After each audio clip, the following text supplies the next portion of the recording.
Hey there, I'm Kathy with the Traveling Homesteader and Gyroscope Farm, and today we're going to do something simple. Again.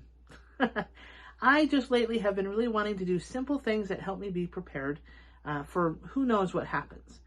Now, today we're going to be doing some sauerkraut, and this is a batch that I just made up in June, and it's really kind of nice because I can have it whenever I want, and it's really easy to make.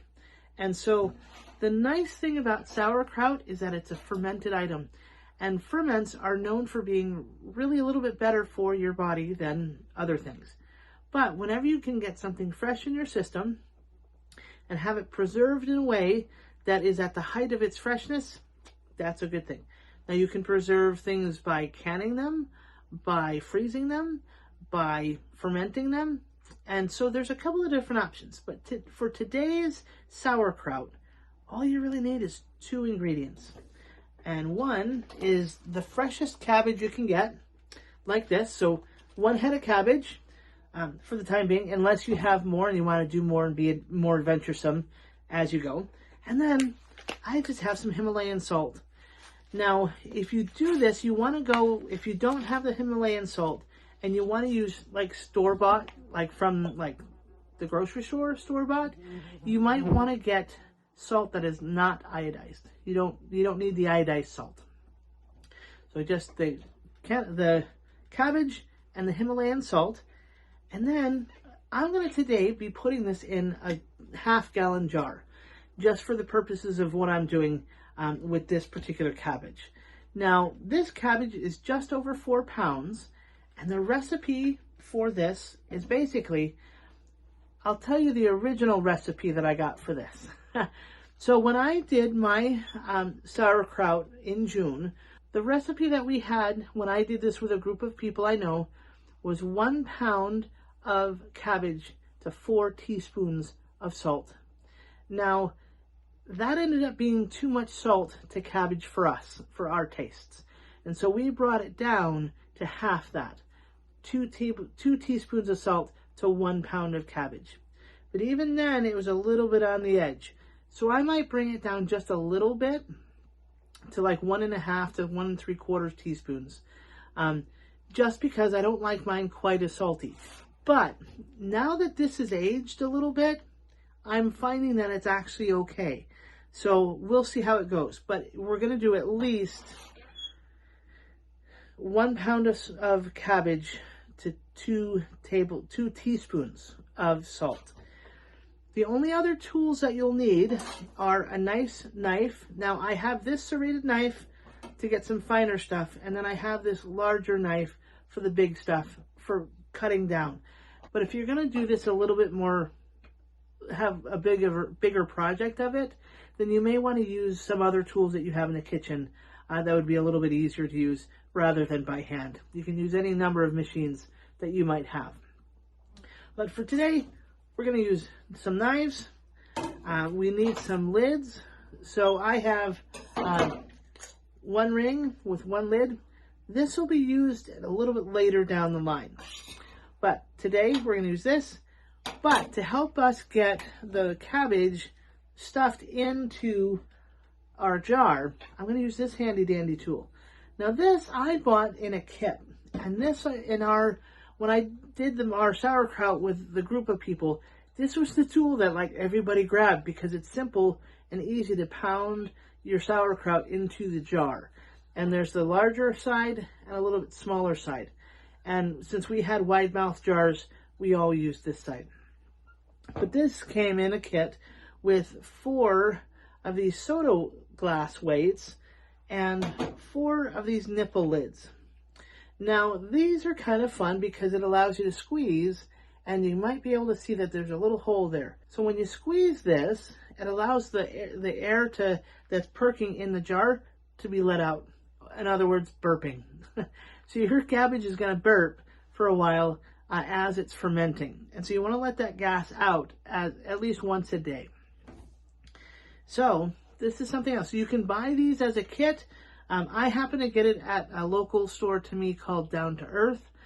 You're more than likely to be able to find something like this probably on Amazon or at a local maybe even a fermenting store. We actually have a fermenting store near us too that maybe would carry something like this. But you need a weight, something that you can burp your cabbage with, or if you don't get one of these, you don't have a set like I do, you can still use a jar with a lid and a ring, and all you have to do to burp it is put the lid on, unscrew it. You can kind of hear that. It's been sitting for a little bit, and then just burp it, okay, and let the air out. So you don't need anything real fancy, but you do need a weight. And if you don't have a soda glass weight like this, a friend of mine, a neighbor, he uses a rock. He found a rock that just fit right, had a nice weight to it, washed it up, and uses it there. So first thing we're going to do is, on this head of cabbage, is take this large outer leaf off, and we're going to set that aside and save it. And you'll see where I'm going to use that later if you'd like to use that. But make sure you have at least one large outer leaf set aside. Then the next thing that we're going to do is essentially take our nice big knife and cut our head in half with the base, or the root I'm going to call it, as part of the half. So you don't want to go this way, you want to go this way. So that's what we're going to do first, is cut this first this way. And as we open it, that's all we need to do, is cut it open that way. And now we're going to go rinse this all off. Before going to wash, you're also going to cut out the core of your cabbage. So you just cut either side of the core and through the back of it, so you have that free spot in the middle. That'll help with cutting your cabbage later. So here I am at the sink, and I'm just going to turn on the water. I'm using cold water, and I'm just going to rinse this off. And this is our spare leaf, and I'm just going to rinse off, put to the side, rinse off where I can. And if you want to get it even more so, you can cut it down and rinse more surface area. But for the time being, this is all you need to do. And I'm going to put it off to the side, get my other side, kind of try to get in the crevices. And that is it for that. And then with this particular leaf, I have now an extra leaf that I'll put off to the side for later. So now that we got our cabbage all rinsed off, we're going to slice it. I happen to have a pan here to help me pile it real quick. As I slice my cabbage, I'm going to do it kind of bit by bit, and it'll be easier to have a pan to have it on when I go put it in the jar. Now at this point, you can do whatever sort of slicing style that you like. I'm going to be using a knife, but you can use a food processor to help and put it in sections. I like my my sauerkraut a little bit more finely chopped than a coarse chopped, but it can be completely up to you. It doesn't really matter as long as it's bite size, I figure. So I am just gonna start slicing, and you can slice the entire head and use it all in your jar.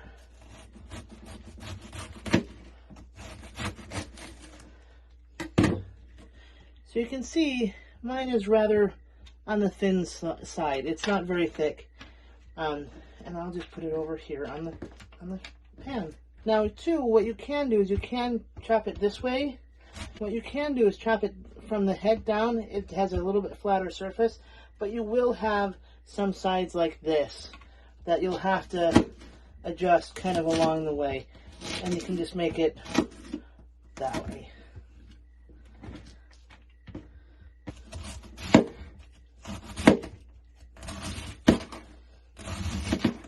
Now when you have these longer slices like this, what you can do is just simply cut it down a little shorter, and that way to me it's easier to eat that way than in the longer slices.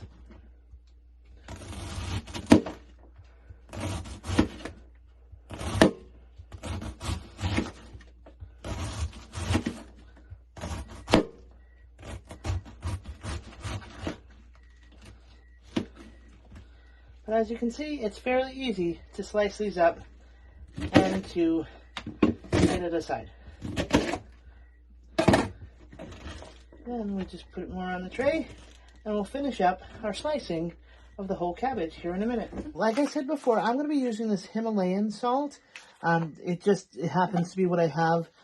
You can use any other kind of regular salt. If you use Himalayan salt, it does have a little bit more of the other minerals in it. That's good, but you can use regular salt. But more than likely, it's better not to use the iodized salt.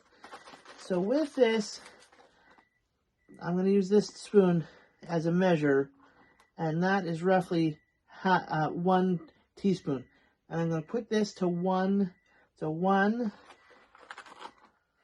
2, and actually just a little over, because I want to make sure I have just enough. But this salt will allow me to mash it up and get some juices out. So I'm going to mash this, mixing the salt with the cabbage and taking some of these other big chunks. And this will allow me to bruise my cabbage in a way that will start the process of fermentation. Now, right now, there isn't a whole lot of liquid here, and that's just fine. But when we mash this, we want to mash it enough till we have some liquid. So now you can see, as I've continued to massage the cabbage, the volume has kind of gone down in the bowl. And that's okay. That's kind of what we're looking for. And it's actually starting to get a little bit more moist. The salt and the massaging are drying out the moisture within the cabbage, which is a good thing. And down here at the bottom, there's starting to be a little bit of liquid. And we want to try to draw out as much of the liquid now as we can, so that when we package it in, or we put it into the jar, that the cabbage can be submerged in its liquid. And that's where, if you need to have a little bit of like water to add, you can, but you really want to have as much of the liquid from the cabbage as you can. And that's why too you want to have as fresh a cabbage as you can, because when it first gets picked is when it is at its highest moisture, where it has the highest moisture content. But you may be able to see that there's some liquid now down at the bottom, and that is a good thing. So as you can see, I'm trying to show you the liquid in there. You can kind of see through the glass that there is a fair amount of liquid that's just from the cabbage. And this is only half the cabbage. So we're going to take this now and put it into our jar, and then come back to the other half and do this same process for the other half of the cabbage. So this is our jar that we're going to put our cabbage in, and we're just going to take it handful by handful and put it in. Now, if you want to be a little neater, you could use a bit of a funnel, and that would do just fine too. But you're going to use everything in here, including the liquid that you worked hard to get. So for the time being, we're going to put all of this in our jar along with our liquid. Now too, at this point, or just before you put the cabbage in the jar, you can add other seasonings. Some people like to put chili pepper, like dried chili pepper, or other seasonings to flavor up their cabbage, but you don't have to. So we're going to take our liquid and pour it on in.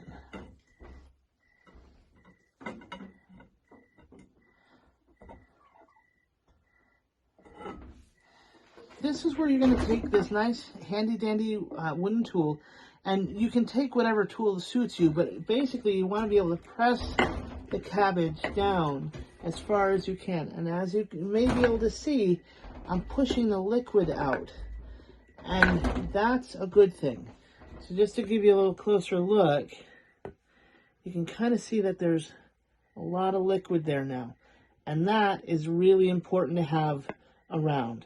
So we went from rather little liquid to all this liquid covering up our cabbage. Now I'm going to go and do the rest of the cabbage to put in here as well. Just as a frame of reference, I wanted to point out that this is the first half of our cabbage. This is the second. So we've beaten it, we've massaged it, we've got the juice in it here, and that's what we've made to this. That's what we did with this, and we're making to that. So now I'm going to massage this up and then get it to the point where I can package it in here again with this. If you don't do this process, it won't be the same. You won't have as good a breakdown of the cabbage into this session, into what this is to become sauerkraut. So now that I'm done with the second half of my cabbage, I'm going to add it to my first batch. Now what you can do, since they were done in two separate batches, so to speak, you can mix them together to make sure it all kind of goes well. But I think this will be fine. It'll all be in the same container. But either way, if you want to mix it up together or not, it's up to you. When I did this with a group of people, we had a lot of batches going on. And so we did decide to mix it all up together so that we all had the same kind of consistency. So depending on how much you're going to do, for me with one container, I don't really need to mix it all up because I was pretty consistent, but you can if you like. Now, as you can see, it's kind of filling up. So I'm pretty darn sure this is going to fit in just right. So that's where having my tool comes in and pushing it down to kind of press it all in. And again, this is adding, it's getting more, the moisture levels is coming up. I don't know if you can see that, but it's coming up, and that's just perfect. And so I have a fair amount more here, plus the liquid in here. So that's kind of the nature of the beast, is you want to make sure that you have all the liquid you can in your container. Because that's kind of like the magic sauce. And strangely enough, realize that this is really 2 ingredients, cabbage and salt. That's all it is. And this water in here is from the cabbage. So we're gonna add that water, and then just put together all that we put in. Now again, this is the simplest recipe. Just 2 items. You can add extra seasoning. You can add like the chili flakes. You can add cumin. You can add whatever different flavors you like into this. I'm not that adventuresome to add much different flavors. So to this will be fine. And then we mash it down some more. And as you can see, there's a ton of liquid. So now at this point, when we have the water as much as we can over our cabbage, this is where saving that leaf from before comes into place. So what you can do is you can use this. Some people use this leaf minus the big stem. Okay, you can just rip it or you can cut it, either way. And then you use this leaf, kind of broken down a little bit, as a cover inside. And this helps kind of give the liquid an extra barrier so it doesn't come up. And you can just kind of push it in. As you push the leaf in, it acts as a bit of a barrier to the air, which is a good thing. You want to make sure that the fermenting that happens down here has no access to the air. And that's why you're going to need a weight. Now I have this soda glass weight that I got this in as a set, and the soda glass is actually nice and heavy. And I'm just going to place it in here, and it helps keep the weight of the top down underneath the water. And as you can see, it just allows you to have the water in there go above the cabbage and let it stay there. Now, if you don't have any of the soda glass, you can actually take a rock. A friend of mine got a rock and uses a rock. He washed it first, sanitized it, and then he put it in. So now all you're going to have to do is put either, part of my set were these lids, these silicone lids, which are kind of nice, and they're just a nipple head, and it has a little hole. I don't know if you can see that too well. It has a hole that allows the air to come out that I'm going to put here, okay, and then I'm going to put my my ring around it. And so that is that. So I'm going to do that nice and tight. And now I'm all done. I'm going to put this in a cool, dark place and burp it once a day. Literally burp. And it's going to, you can start to see things percolate and bubble, and it's actually kind of cool. Now, if you don't have this nipple layer, that's fine. You can also use a regular mason jar lid that you'd use in a 2-part canning, either with water bath canning or pressure canning. You can use those lids as well. But you'll have to manually burp. So you'll put this one down, and then the ring, and close it. And if it's easy for you,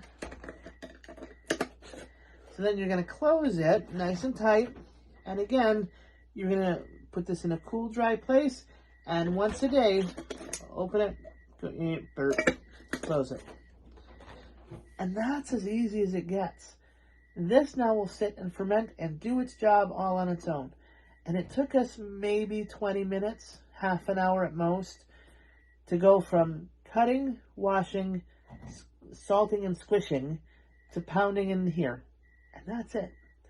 And so now this is a pretty high quality, simple item that you can use in salads. You can use it on your burgers. You can use it plain. You can use it in a lot of different ways. And it's healthy for you. The fermentation process comes up with these handy dandy bacteria that are good for the gut. And so this is going to be ready in about, well, depending on your taste, it was ready for me in about a month, 3 to 4 weeks. And so once it's done, you can actually put it in the refrigerator and use it that way. Or you can leave it on your shelf in a cool, dry place to let it perk as you need it. And I mean, this is something that the Europeans brought over on the ships, and it was something that they just left in the barrels. It didn't need to be refrigerated, and it just fermented and got better with age. So that's something to consider. So thanks for stopping by, and I hope you enjoy making sauerkraut. And I'd be interested to hear how it turns out for you in the comments below. Tell me what you thought. Did you add any other spices? Did you just stay safe like I did and just do the salt and cabbage? I'd be curious to know how yours turned out. Thanks for stopping by, and I look forward to seeing you again soon. So it's been a couple of days since I started my fermented cabbage or sauerkraut, and I just wanted to give you an update on it. When we did this initially, the liquid that had accumulated in the processing of the cabbage was just about here. It was just over the cabbage that I'd put in.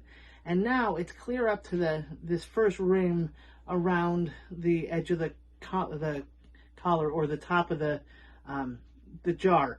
And so at this point, we know that it's done all the job that it's supposed to do. And I'm going to burp this. And with the silicone top that I have, all I have to do is squish it. And that's it. And sometimes you might find a little sound that comes out of it, but that's it. And so you can kind of squeeze it, and you can kind of see where it opens. But to show you, if you don't have one of these, and you have the other type that kind of looks like a science experiment sort of thing, that'll just percolate through, and you can just leave it and let it go. If you don't have that one or this one, and you just used a regular canning lid, all you need to do is undo this part of the lid and simply go burp, and that's it. And you'll hear it. You'll hear some pressure being given. But as you can see, there's a bunch of liquid in there, and that's okay. And that's part of the process of this experiment, so to speak. So this is going along doing its job, and that's it. So all you got to do now is wait, and you're going to continue to wait on this until it gets to the consistency and taste of your choosing. Some people like it a little stronger and crunchier. Some people like it a little milder. So it really depends on your taste, how long you want this to ferment. But usually you can have it ferment for weeks and even months. You probably wouldn't want to go too much farther than several months, but once you've gotten it to the taste that you want, you simply take this off, put you can have just a regular lid on it, take the weight out that we have in here. The soda glass is what I have in here, or the rock, if you do a rock. And you just kind of take out the weight, put on a regular top, and put it in your refrigerator. That's it. And just use it as you need or want. So thanks for stopping by and checking this out.